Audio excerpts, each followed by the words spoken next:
ನಮಸ್ಕಾರ ಸ್ನೇಹಿತರೆ, ಇಂದು ನಾವು ಬಳಸುತ್ತಿರುವ ಸ್ಮಾರ್ಟ್ಫೋನ್ನಿಂದ ಆಗುತ್ತಿರುವಂತಹ ದುಷ್ಪರಿಣಾಮಗಳ ಬಗ್ಗೆ ನಿಮಗೆ ತಿಳಿಸಿಕೊಡಲು ಹೊರಟಿದ್ದೇನೆ. 1.5 ದಶಕದ ಹಿಂದೆ ನಮ್ಮ ಕೈಗೆ ಸ್ಮಾರ್ಟ್ಫೋನ್ಗಳು ಬಂದು ಜಗತ್ತನ್ನು ಬೇರೆಯದ್ದೇ ದಾರಿಯಲ್ಲಿ ಸಾಗಿಸುತ್ತಿದೆ.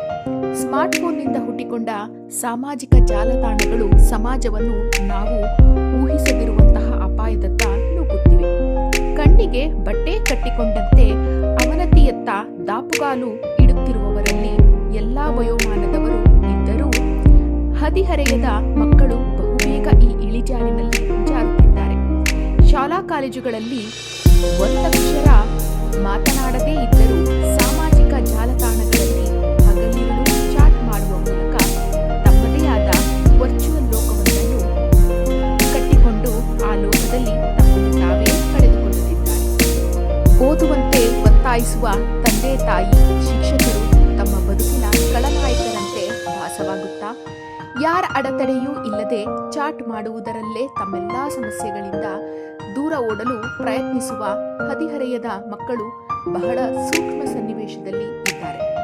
6-7ನೇ ತರಗತಿಯ ಮಕ್ಕಳನ್ನು ಕೇಳಿದರೆ ಇನ್ಸ್ಟಾಗ್ರಾಂ ಖಾತೆ ಇಲ್ಲದಿದ್ದರೆ ತರಗತಿಯ ಮಕ್ಕಳು ತಮ್ಮನ್ನು ದೂರವಿಡುತ್ತಾರೆ ಎಂದು ಪಾಲಕರಿಗೆ ಗೊತ್ತಿಲ್ಲದೆ ಖಾತೆ ತೆರೆದದ್ದಕ್ಕೆ ಕಾರಣ ನೀಡುತ್ತಾರೆ.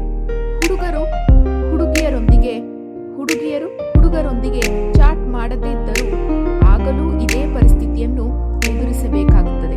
ನನಗೂ ಒಬ್ಬ ಗೆಳೆಯ ಬೇಕು ಎನ್ನುವ ಆಸೆಗಿಂತ ಗೆಳೆಯ ಅಥವಾ ಗೆಳತಿ ಇಲ್ಲದಿದ್ದರೆ ನನ್ನ ಸ್ನೇಹಿತರ ಮುಂದೆ ಬೆಲೆ ಕಳೆದುಕೊಳ್ಳುವ ಭಯ ಈ ಮಕ್ಕಳನ್ನು ಕಾಡುತ್ತಿದೆ. 5-6ನೇ ತರಗತಿಯಿಂದ ಲೈಂಗಿಕ ಆಕರ್ಷಣೆಯಿಂದ ಹದಿಹರೆಯದ ಗರ್ಭಧಾರಣೆಯು ಮುಂಚಿಗಿಂತ ಹೆಚ್ಚಿನ ಪ್ರಮಾಣದಲ್ಲಿ ದಾಖಲಾಗುತ್ತಿದೆ. ಮಕ್ಕಳ ಅಭಿಪ್ರಾಯವನ್ನು ಗೌರವಿಸುತ್ತಲೇ ಸಾಮಾಜಿಕ ಜಾಲತಾಣಗಳ ದುಷ್ಪರಿಣಾಮಗಳನ್ನು ತಿಳಿ ಹೇಳುವ ಕೆಲಸ ಶಾಲಾ ಮಟ್ಟದಲ್ಲೇ ಸಾಮೂಹಿಕವಾಗಿ ನಡೆಯಬೇಕು. ತಮ್ಮ ಮಕ್ಕಳು ಬಹಳ ಮುಗ್ಧರು ಎಂಬ ಭ್ರಮೆಯಿಂದ ಎಲ್ಲಾ ಪಾಲಕರು ಹೊರಬರಬೇಕು. ಹಾಗೆಂದು ಬೈದು ಹೊಡೆದು ಬುದ್ಧಿ ಕಲಿಸುವ ಕಾಲ ಹಿಂದೆಯೇ ಮುಗಿಯಿತು.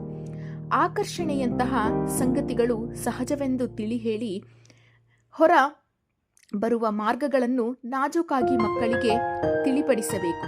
ಪಾಲಕರು, ಶಿಕ್ಷಕರು ಮತ್ತು ಸಮಾಜದ ಮೇಲೆ ಹಿಂದಿಗಿಂತಲೂ ಗುರುತರವಾದ ಹೊಣೆ ಇಂದಿದೆ.